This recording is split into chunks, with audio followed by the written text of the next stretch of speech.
ओम शांति। साकार मुरली 7 नवंबर 2024। सुनेंगे ईश्वरीय महावाक्यों को विस्तार से। मीठे बच्चे, शिव बाबा आया है तुम्हारे सब भंडारे भरपूर करने। कहाँ भी जाता है भंडारा भरपूर, कालकंटक दूर। प्रश्न: ज्ञानवान बच्चों की बुद्धि में किस एक बात का निश्चय पक्का होगा? उत्तर: उन्हें दृढ़ निश्चय होगा कि हमारा जो पाठ है वह कभी घिसता मिटता नहीं। मुझ आत्मा में 84 जन्मों का अविनाशी पाठ नोंदा हुआ है।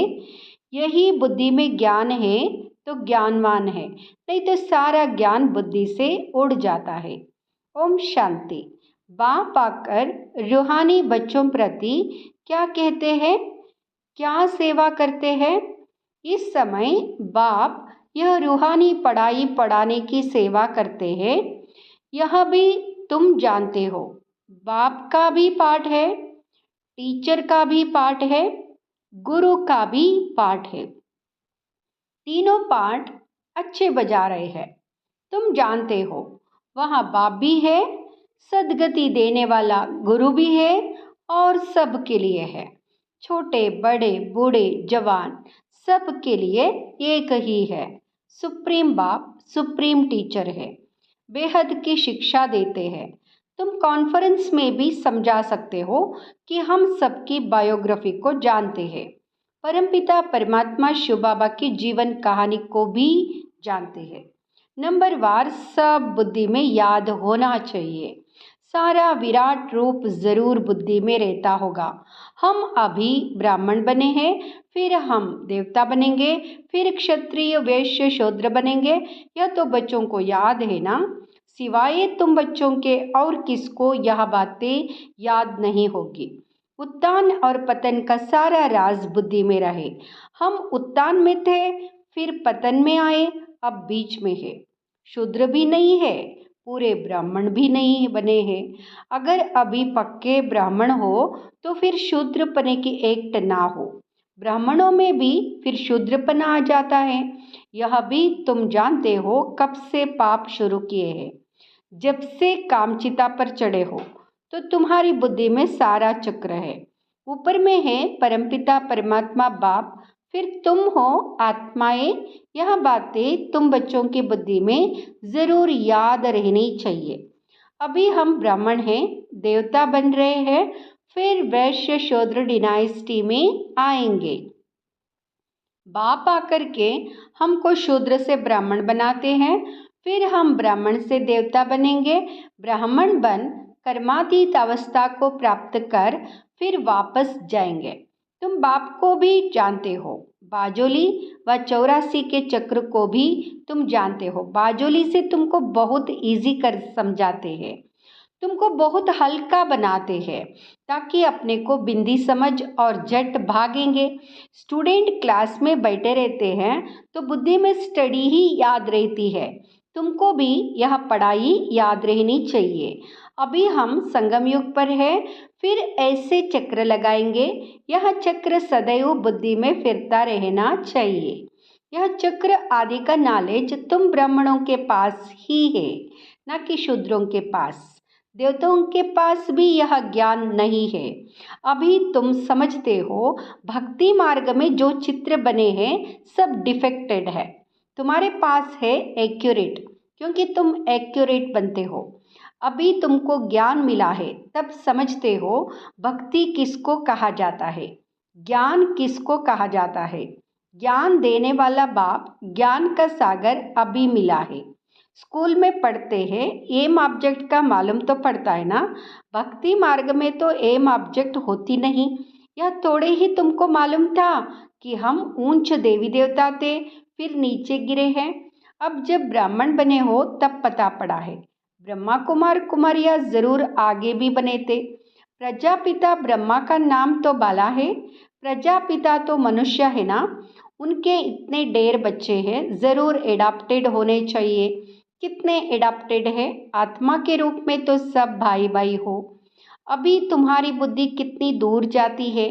तुम जानते हो जैसे ऊपर में स्टार्स खड़े हैं, दूर से कितने छोटे दिखाई पड़ते हैं। तुम भी बहुत छोटी सी आत्मा हो। आत्मा कभी छोटी बड़ी नहीं होती है। हाँ, तुम्हारा मर्तबा बहुत ऊंच है। उनको भी सूर्य देवता, चंद्रमा देवता कहते हैं। सूर्य बाप, चंद्रमा माँ कहेंगे। बाकी आत्माएं सब है नक्षत्र सितारे। तो आत्माएं सब एक जैसी छोटी है, यहाँ आकर पाटदारी बनती है। देवताएं तो तुम ही बनते हो।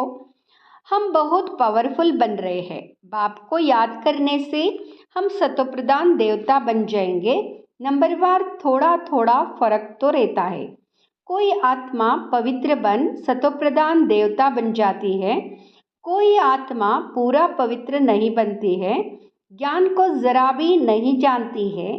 बाप ने समझाया है, बाप का परिचय तो जरूर सबको मिलना चाहिए। पिछाड़ी में बाप को तो जानेंगे ना। विनाश के समय सभी को पता पड़ता है बाप आया हुआ है। अभी भी कोई कोई कहते हैं भगवान जरूर कहाँ आया हुआ है, परंतु पता नहीं पड़ता। समझते कोई भी रूप में आ जाएगा। मनुष्य मत तो बहुत है ना। तुम्हारी है एक ही ईश्वरीय मत। तुम ईश्वरीय मत से क्या बनते हो? एक है मनुष्य मत, दूसरी है ईश्वरीय मत और तीसरी है देवता मत। देवताओं को भी मत किसने दी? बाप ने। बाप की श्रीमत है ही श्रेष्ठ बनाने वाली। श्री श्री बाप को ही कहेंगे, ना कि मनुष्य को। श्री श्री ही आकर श्री बनाते हैं। देवताओं को श्रेष्ठ बनाने वाला बाप ही है, उनको श्री श्री कहेंगे। बाप कहते हैं मैं तुमको ऐसा लायक बनाता हूँ। उन लोगों ने फिर अपने पर श्री श्री का टाइटल रख दिया है। कॉन्फ्रेंस में भी तुम समझा सकते हो। तुम ही समझाने लिए निमित्त बने हुए हो। श्री श्री तो है ही एक शिव बाबा जो ऐसा श्री देवता बनाते हैं। वो लोग शास्त्रों आदि की पढ़ाई पढ़कर टाइटल ले आते हैं। तुमको तो श्री श्री बाप ही श्री अर्थात श्रेष्ठ बना रहे हैं। यहाँ है ही तमोप्रधान भ्रष्टाचारी दुनिया।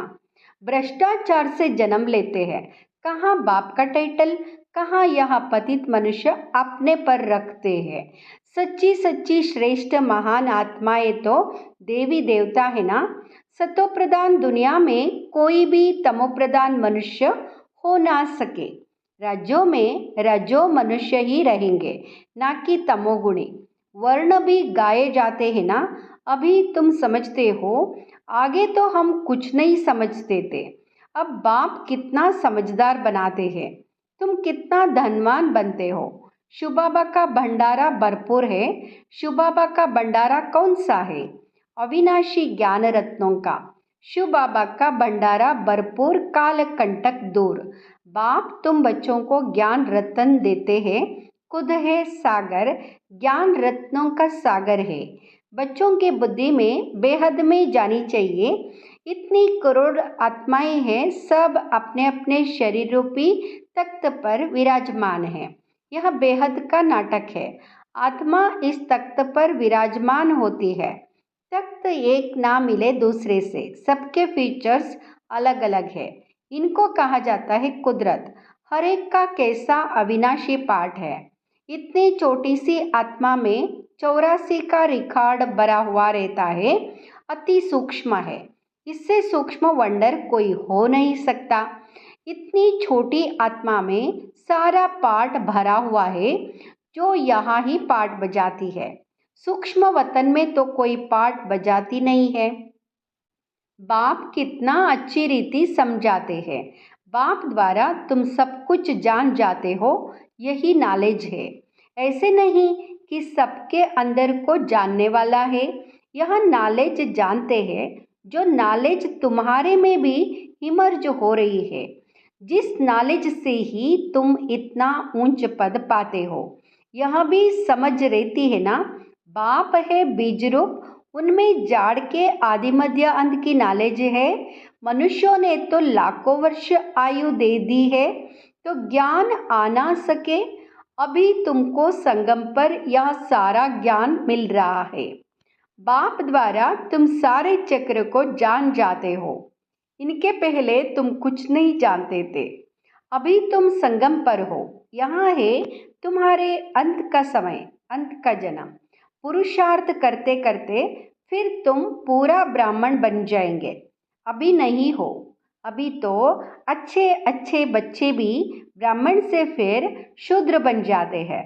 इसको कहा जाता है माया से हार खाना।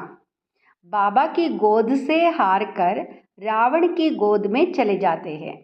कहाँ बाप की श्रेष्ठ बनने की गोद, कहाँ भ्रष्ट बनने की गोद। सेकंड में जीवन मुक्ति, सेकंड में पूरी दुर्दशा हो जाती है। ब्राह्मण बच्चे अच्छी रीति जानते हैं कैसे दुर्दशा हो जाती है। आज बाप के बनते, कल फिर माया के पंजे में आकर रावण के बन जाते हैं। फिर तुम बचाने की कोशिश करते हो तो कोई कोई बच भी जाते हैं। तुम देखते हो डूबते हैं तो बचाने की कोशिश करते रहो। कितनी खिटखिट होती है। बाप बैठ बच्चों को समझाते हैं, यहाँ स्कूल में तुम पढ़ते हो ना, तुमको मालूम है कैसे हम यहाँ चक्र लगाते हैं। तुम बच्चों को श्रीमत मिलती है, ऐसे ऐसे करो। भगवान उवाच तो ज़रूर है, उनकी श्रीमत हुई ना। मैं तुम बच्चों को अब शूद्र से देवता बनाने आया हूँ। अभी कलयुग में है शूद्र संप्रदाय। तुम जानते हो कलयुग पूरा हो रहा है। तुम संगम युग पर बैठे हो। यह बाप द्वारा तुमको नॉलेज मिली है। शास्त्र जो भी बनाए हैं उन सब में है मनुष्य मत। ईश्वर तो शास्त्र बनाते नहीं। एक गीता के ऊपर ही कितने नाम रख दिए हैं। गांधी गीता, टैगोर गीता, आदि आदि ढेर नाम है। गीता को मनुष्य इतना क्यों पढ़ते हैं? समझते तो कुछ भी नहीं। अध्याय वही उठाकर अर्थ अपना अपना करते रहते हैं। वह तो सब मनुष्यों के बनाए हुए हो गए ना। तुम कह सकते हो मनुष्य मत की बनाई हुई गीता पढ़ने से आज यह हाल हुआ है। गीता ही पहले नंबर का शास्त्र है ना। वहाँ है देवी देवता धर्म का शास्त्र। यहाँ तुम्हारा ब्राह्मण कुल है, यहाँ भी ब्राह्मण धर्म है ना। कितने धर्म है। जिसने जो धर्म रचा है उनका वहाँ नाम चलता है। जैनी लोग महावीर कहते हैं। तुम बच्चे सब महावीर महावीरणिया हो। तुम्हारा मंदिर में यादगार है, राजयोग है ना। नीचे योग तपस्या में बैठे हैं, ऊपर में राजाई का चित्र है। राजयोग का एक्यूरेट मंदिर है। फिर कोई ने क्या नाम रख दिया है, कोई ने क्या। यादगार है, बिल्कुल एक्यूरेट। बुद्धि से काम ले, ठीक बनाया है। फिर जिसने जो नाम कहा वह रख दिया है। यह मॉडल रूप में बनाया है। स्वर्ग और राजयोग संगम युग का बनाया हुआ है। तुम आदि मध्य अंत को जानते हो। आदि को भी तुमने देखा है। आदि संगम युग को कहो या सतयुग को कहो। संगम युग के सीन नीचे दिखाते हैं, फिर राजाई ऊपर में दिखाई है। तो सतयुग है आदि, फिर मध्य में है द्वापर, अंत को तुम देखते ही हो। यह सब खत्म हो जाना है। पूरा यादगार बना हुआ है। देवी देवता ही फिर वाम मार्ग में जाते हैं। द्वापर से वाम मार्ग शुरू होता है। यादगार पूरा एक्यूरेट है। यादगार में बहुत मंदिर बनाए हैं। यहाँ ही सब निशानियाँ हैं। मंदिर भी यहाँ ही बनते हैं। देवी देवता भारतवासी ही राज्य करके गए हैं ना। फिर बाद में कितने मंदिर बनाते हैं। सिख लोग बहुत होंगे तो वह अपना मंदिर बना देंगे। मिलिट्री वाले भी अपना मंदिर बना देते हैं। भारतवासी अपने कृष्ण का व लक्ष्मी नारायण का मंदिर बनाएंगे। हनुमान गणेश का बनाएंगे। यह सारा सृष्टि का चक्र कैसे फिरता है, कैसे स्थापना विनाश पालना होती है, यह तुम ही जानते हो। इसको कहा जाता है अंधियारी रात। ब्रह्मा का दिन और रात ही गाई जाती है, क्योंकि ब्रह्मा ही चक्र में आते हैं। अभी तुम ब्राह्मण हो, फिर देवता बनेंगे। मुख्य तो ब्रह्मा हुआ ना। ब्रह्मा को रखे या विष्णु को रखे, ब्रह्मा है रात का और विष्णु है दिन का। वही रात से फिर दिन में आते हैं, दिन से फिर 84 जन्मों के बाद रात में आते हैं। कितना सहज समझानी है। यहाँ भी पूरा याद नहीं कर सकते, पूरी रीति नहीं पढ़ते हैं तो नंबरवार पुरुषार्थ अनुसार पद पाते हैं। जितना याद करेंगे सतो प्रधान बनेंगे। सतो प्रधान सो भारत तमो प्रधान। बच्चों में कितना ज्ञान है, यह नॉलेज सिमरन करनी है। यह ज्ञान है ही नई दुनिया के लिए जो बेहद का बाप आकर देते हैं। सब मनुष्य बेहद के बाप को याद करते हैं। अंग्रेज लोग भी कहते वो गॉडफादर, लिबरेटर, गाइड, अर्थ तो तुम बच्चों की बुद्धि में है। बाप आकर के दुख की दुनिया आयरन एज से निकाल गोल्डन एज में ले जाते हैं। गोल्डन एज जरूर पास होकर गया है, तब तो याद करते हैं ना। तुम बच्चों को अंदर में बहुत खुशी रहनी चाहिए और दैवी कर्म भी करने चाहिए। अच्छा, मीठे मीठे सिकिलदे बच्चों प्रति माता पिता बाप दादा का याद प्यार और गुड मॉर्निंग। रूहानी बाप की रूहानी बच्चों को नमस्ते। हम रूहानी बच्चों की रूहानी माता पिता बाप दादा को याद प्यार गुड मॉर्निंग नमस्ते शुक्रिया बाबा। धारणा के लिए मुख्य सार। फर्स्ट, बाप से जो अविनाशी ज्ञान रत्नों का अखुट खजाना मिल रहा है उसे स्मृति में रख बुद्धि को बेहद में ले जाना है। इस बेहद नाटक में कैसे आत्माएं अपने अपने तख्त पर विराजमान है, इस कुदरत को साक्षी हो देखना है। दूसरा, सदा बुद्धि में याद रहे कि हम संगम युगी ब्राह्मण हैं। हमें बाप की श्रेष्ठ गोद मिली है। हम रावण की गोद में जा नहीं सकते। हमारा कर्तव्य है डूबने वालों को भी बचाना। वरदान, व्यर्थ संकल्प रूपी पिलर्स को आधार बनाने के बजाय सर्व संबंध के अनुभव को बढ़ाने वाले सच्चे स्नेही भाव। व्यर्थ संकल्प रूपी पिलर्स को आधार बनाने के बजाय सर्व संबंध के अनुभव को बढ़ाने वाले सच्चे स्नेही भाव। माया कमजोर संकल्प को मजबूत बनाने के लिए बहुत रॉयल पिलर्स लगाती है। बार बार यही संकल्प देती है कि ऐसा तो होता ही है, बड़े बड़े भी ऐसा करते हैं, अभी संपूर्ण तो हुए नहीं है, जरूर कोई ना कोई कमजोरी तो रहेगी ही। यह व्यर्थ संकल्प रूपी पिलर्स कमजोरी को और मजबूत कर देते हैं। अब ऐसे पिलर्स का आधार लेने के बजाय सर्व संबंधों के अनुभव को बढ़ाओ। साकार रूप में साथ का अनुभव करते सच्चे स्नेही बनो। स्लोगन, संतुष्टता सबसे बड़ा गुण है। जो सदा संतुष्ट रहते हैं वही प्रभु प्रिय, लोकप्रिय व स्वयं प्रिय बनते हैं। ओम शांति।